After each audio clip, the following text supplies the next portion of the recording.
What up, YouTube? PJ here, this Dog Pound 24/7. Thanks for tuning into the channel. If you're new, please hit that subscribe and hit that like. Good evening, people. Before I get into this content, first and foremost, I want to thank all my subscribers for their loyalty and dedication to the channel. You guys have been awesome and superb, and just if it wasn't for you guys, as you already know, I wouldn't be rocking this channel if it wasn't for you guys. So thanks. Before I get into the content, I got to speak on a little something else too, give you guys a heads up. I'm sure you guys remember a couple weeks ago, a week ago, or whatever it was, that I told you guys once I hit 1K, once eventually I get there, we're going to be, the old lady, we're going to be doing like a free t-shirt giveaway. Like I said, we're in the works of t-shirts for the channel, and I'm actually in the middle of, talking to a guy right now. He's working on seeing what kind of deal he can give me for t-shirts and seeing what I can afford, you know what I'm saying? So just make it happen. But another thing is too, people, you don't have to, but it'd be nice if you wanted to donate to the channel. You can go to my PayPal account, Andrews Card Nation, AndrewsCardNation 19@gmail.com. You can donate there, which would be truly appreciated. All donations will be going directly to the channel. Merchandise, I want to get stickers, Dog Pound stickers, and coffee mugs, hoodies, t-shirts eventually. Try to make it grow. So it's my goal, and I can't do it without you. So thanks, and I truly appreciate you guys' help. So let's get into this, people. Like I said, I'm going to break this down from the childhood. You guys in the comments, that's what most of you want to hear. I'm not going to get into too much depth of the childhood because nothing really too much happened when I was a kid besides one incident. I'm going to speak on it, but not too much, because of the topic, that the incident that took place. I'm going to kind of save it for Big JD's channel, Prison Break Raw, because I might go on his channel, might do an interview with him, and that might be a topic we speak on, because we both kind of have something in common in that background. And so I'll let you guys know. So I'm not going to get too much into depth, so I want you guys to watch it on that channel. It'd be cool. Oh, sorry. So let's get into this, people. 38 years old. I was born in Rochester, New York, June 29th, 1982. My parents were married. Healthy baby. I was the baby of the bunch. I have an older brother. He has 10 years on me. My older sister, she has 7. So I was the baby. My parents ended up divorcing when I was about a year and a half old, somewhere in that ballpark. Both my parents ended up remarrying. My mother and my stepfather, which I consider them like my father to this day, they're still married today. They ended up having 2 more, kids. My stepfather and my mother, which are my 2 younger sisters. And so there's a total of 5 of us. My father ended up remarrying as well to my stepmother. They didn't have any kids. And they're, we're together for a very, very long time. She's still my mother's stepmother to this day, I consider her. But they ended up divorcing like 10 years ago. So that's pretty much it with that. They divorced, both remarried, covered that. I ended up living with my mother. Never with my father. Always stayed with my mother. And my older siblings, my brother and my older sister, they both bounced back and forth from house to house, playing that game. They didn't like rules at one house, they go to the next, that kind of deal. So had a good childhood. I was happy as a kid, I remember. As far as I can remember, I was a happy child. Until I was about 5 years old. This incident that took place changed my life forever. It's hard for me to say, because not too many people I've ever shared this with, and now I'm sharing this to the world. I was sexually abused by somebody. I'm gonna break it down just a little bit for you, what took place. I was at this time living in the city of Rochester, like the inner city, so I was like the only white kid in the area, but I had friends. I was friends with these 3 black kids a few houses down. For the longest time, I was best friends with the kid that was my age. We were like inseparable, and he had 2 older brothers, and the oldest one is the one that abused me. It's happened 3 different times. All 3 incidents was in the span of a week, It took place at his house. And the only reason why it ended, I believe, and it only went on for about a week, is because I think his father caught us. Caught him in the act of doing it. Not in the act, but what happened was he ended up walking in the garage where we were at. And in their garage, there was like another wall, like a partition type deal thing. And his father walked around, and I don't know if you've seen his kid doing something with his pants. He walked in on something like that, like he knew something was going on, something crazy. I remember to this day, he's the one that told me, go, leave, go home. Like he said in a real stern voice, never forget it. And that was the last time that shit ever happened. Because, when I was a kid, I didn't know that he caught us. I didn't, but, looking back at it as I got older, I know that's what happened. Had to have. So it just never happened again after that. I never spoke on it or nothing. The reason why I never told anybody is after the first incident that took place, he took me into his garage. It happened in between the two garages, the first incident, because in the city the garages were like this, like shoulder width apart, and I remember that's where it happened. He never sodomized me, nothing of that nature. It was all acts he had me do on him. Mind you, I was 5 years old, and after it took place the first time, he took me into his garage and he handed me a mini sledgehammer. Okay, a mini sledgehammer at 5 years old is still pretty heavy. And he handed it to me and he told me if I tell anybody at all, my parents, anybody, that he was going to hit me in the head with this and kill me.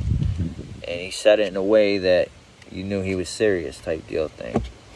So that's why I never spoke on it. And then as you just get older, you think about it, when you're young, you just don't speak on it because it's already the past, and you just didn't know how to speak on it because you knew it wasn't right. You knew it was embarrassing. How do you tell your parents that? That's why so many kids don't speak on that when that happens or takes place, because they're just embarrassed. It's an embarrassing thing. I feel embarrassed now for saying this to you guys, but telling you about it, but I know I shouldn't be. I didn't do nothing wrong. I was a 5-year-old innocent kid at the time. I still remember the kid's name. His name was Lance, and I wish I knew his last name. I really do, because if I did, I would contact him, try. And if you are watching, my man, I hope thanks for what you did to me. That's all I can say. Thanks for what you did to me. Fucked my life up. There's a good chance he's watching too. Because I remember years down the road, I ended up hearing that he ended up going to prison. Years down the road, the older brother, I ended up hearing that. So there's a possible chance he does watch these prison channels. So who knows? But anyway, after that took place, I pretty much lived a basic childhood. Never forgot about that. It stuck with me the rest of my life. All through school, always had good grades, always had a lot of friends. I always played sports. Probably about the age of 8 or 9, that's when I picked up sports in a heavy way. That's all I cared about. That's all I wanted to play. That's the age I started Taekwondo. First was, basic karate. Then I ended up getting into the other martial arts. And then as I got older through my teen years, I actually started studying martial arts and all sorts of shit. That was like one of the biggest things in my life. I've already mentioned it to you guys before. And a lot of people saying that I'm not about that or done it, but yes, I have. That was huge in my life. I studied martial arts for a good hard, like where it was nothing but a good 8-9 years. Probably from the age of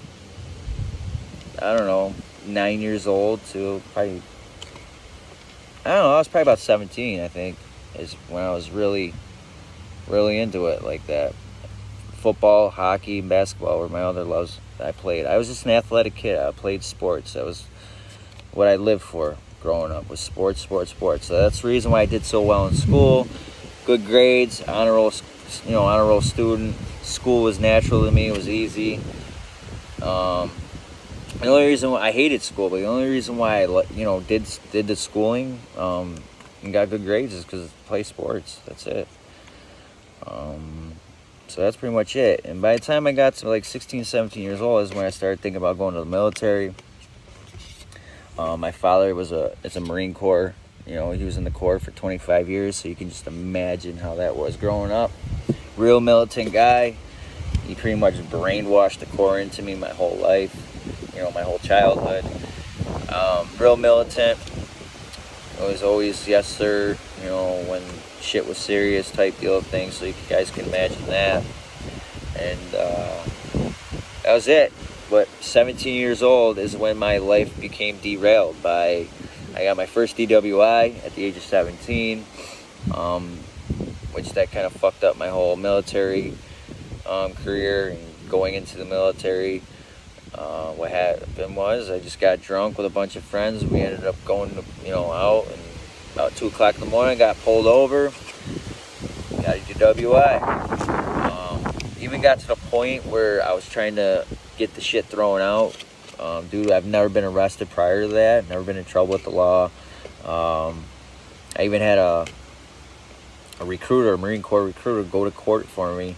Went to court for me, spoke with the DA and the judge to get it thrown out because that's the only way I'd be able to go. I wouldn't be able to go with that arrest and being on probation and everything because that's what the courts were trying to give me, and that's what the court ended up giving me. The judge didn't give a shit what the recruiter had to say, didn't care, which is crazy to me to this day that he would not work with a 17-year-old kid that wanted to go fight for his country. Go serve his country. He wouldn't throw it out. And the only reason why I think that judge to this day would not go for it was because he must have had a loved one or somebody close to him was killed or hurt badly in a car accident by a drunk driver. That's the only thing I can think of, because why else, people? You know what I mean? So that derailed that. So my military career went out the window. Wasn't going to go do that. I ended up going down another avenue. I found I was interested in, the trade of electrical, because my older brother, he just started his own residential commercial electrical business. So I started working for him part-time and going to trade school after school, like high school, started all this, and doing good. I mean, I was with a girl at this time. I was actually with her for 2 years. I actually got with her when I was about 15 years old. High school sweethearts type deal thing. Everything, life was good. I ended up moving out of my mother's house at the age of 17. I got my own apartment right off the rip, working for my brother, going to trade school. I ended up graduating trade school, got my vocational, and became a certified electrician. Life was good. 19 years old, life was great. Look back at my whole childhood. Childhood was pretty much normal. Normal. I mean, I was raised, in a middle class, upper class family. Had everything I ever wanted, needed. Pretty much done everything I wanted. I was, excelled in sports, and life was good. But this is when it all took form. This is when my life would change and never be the same. It just never would be the same from this point on. What happened? What took place? This is where it all starts, people. The girl that I was with, we had our own apartment together.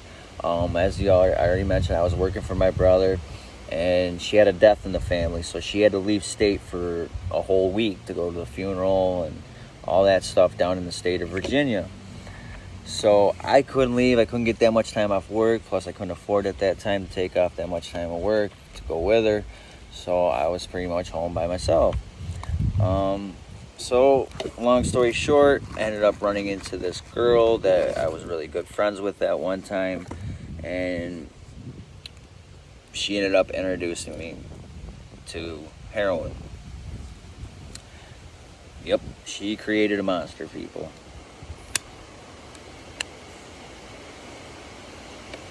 It was horrible, and at the time, the first time I tried it, I did not like it. But what happened was, the night that I tried it, I ended up trying it with a buddy of mine. I was at his house, we were playing cards, playing spades, I was drinking, and she ended up showing up out of nowhere. We haven't seen this girl in like 8 months, and she came there, and like I said, we were drunk. She came there, she said, I got something for you guys to try. She threw it out on the table. I'll never forget it. It was a blue wax paper bag. And she opened it, and we thought it was Coke at the time. Because I've never done anything but pot or drink at this time of my life. Never really ever even seen Coke, this, that, nothing. When she said it was heroin, we were like, what? You know, because you think heroin, you've never fucked with it before. You're thinking needles, fucking, junkies, and all sorts of shit you see in the movies. Because I was never around people that were into that shit at the time. And so long story short, he was pissed that she even brought that to his house at the time, but we were both drunk. Long story short, she ended up twisting her arms. With us both being drinking, we were weak-minded. Didn't, it came the scenario, I'll do it if you do it, man, type deal thing. The funny thing is, from that night on, I was the only one that got fucked. He never tried it again after that. I ended up fucking doing it, didn't like it the first time. I was puking everywhere all night long. I remember I was taking my shirt off, I was sweating, puking everywhere. Fucking didn't like it. So I fucked up, ended up giving this girl my phone number, because she's like, let me get your number so I can keep in contact with you guys. So I ended up giving her my number like a jerk off. And if I never gave her my number, I probably never would have ended up going down this road. And that's where I fucked up. Mind you, my girlfriend that I was with at the time is down in Virginia, so this is probably, I got 3, 4, 5 days left. She's only been gone a couple days. And she created a monster. I remember I was at work the next day, and she ended up talking me into giving her a ride up to the city. She said, I'll give you gas, and I ended up giving her a ride, and I did a little more that day. And then it turned into the next day, and then by like the 4th or 5th day, I told her, I remember I was at work, I'll never forget it. I was in the middle of hanging a chandelier in a foyer room. Right in the foyer, I was hanging a chandelier, I was on a ladder, and my phone was blowing up, going off. I finally answered it, and of course it was her. She's like, oh, can you do that today? Can you give me a ride? And I was like, nah, I can't. I got to get home. I don't feel good. I feel like shit. And you guys already know, if you know about that, I was withdrawing. I didn't know that at the time. I just thought I was getting, fucking sick. So I was telling her I don't feel good. She's like, what do you mean you don't feel good? I was like, I don't feel good. I'm going to go home after work and go to bed.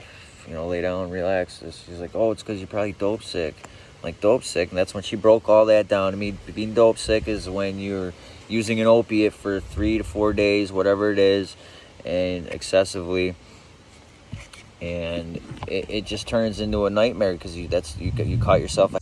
That's pretty much it. It just turns into a habit, people. It got out of control pretty much that whole year. It was chaos. It was chaotic. I was blowing all our money. I must have spent, left her with only a couple $100 in our savings account we both saved for. And it was just off to the races. It was it, people. I was just full born every day. She ended up leaving me behind it. It was crazy. And that's pretty much it with that. Through this whole thing, the first year of me using every day, it just turned, I was in denial about everything. Family started finding out things, but that'll be in part 2. It's just crazy. That was it, man. That's how it all started. It was just simple as that. I mean, I was never, like, one day I was not, living a productive, or one day I was living a productive life, the next day I wasn't. It just drastically changed just in a blink of an eye, and how quickly I lost everything. But I mean, I kind of dragged this out a little bit. I have to get dinner on, so I got to end it right there. If I forgot anything, or you guys want to ask questions on anything, I just wanted to give a quick rundown of pretty much what happened and how it happened and how it started. Part 2 is where I'm going to get crazy in the depth. It's where it gets crazy. Like the old saying goes, sex, drugs, rock and roll. That's pretty much how it was. Let's put it this way. The guy I used to buy weed off of, forever, by the guy named Druggy Dougie. Let's just put it that way. It gets crazy. I pretty much stayed in the apartment until I got evicted, and after she left, I just stayed there until they kicked me out. moved in with him, and it was just non-stop partying. This is where all the crime takes off. Hospital visits, it gets crazy, people. I hope I didn't bore you. That was the boring stuff, the childhood. I just wanted to, just give you an idea of how, my brought up was, and, how I got introduced to, heroin. But people, it's a crazy life, and there's nothing, I look back at it, it's crazy, and how somebody can be in denial about a problem. And this is it, people. Part 2 coming. I'm gonna end with that one, end for now. But people, if you are new to the channel, you know what to do. Please hit that subscribe, hit that like. Part 2 is gonna kick off tomorrow. It's going to get crazy. I'm gonna get into real depth. This is gonna be a long story. It's gonna get crazy. You guys I think are gonna like it. There's a lot of suspense, a lot of everything. It's crazy, people. I can't tell you enough how crazy it is. So I think you guys are gonna like it. You guys are gonna, be glued now from here on out. I promise you that, because I'm gonna get into depth, and just shit like you wouldn't think of if you were a normal person doing. I did it. I was capable of anything, let's put it that way. So I'm gonna end that with, for now. We're gonna start part 2 tomorrow. Please leave all your comments, questions, what you think. And people, sorry I bored you with part 1. I know it's boring and probably dragged out, and but if I left stuff out, and you guys want to know something and you think I left out, ask. I'll tell you. New to the channel, please hit that subscribe, hit that like. People, until tomorrow, everybody stay safe, free, and corona free. See ya.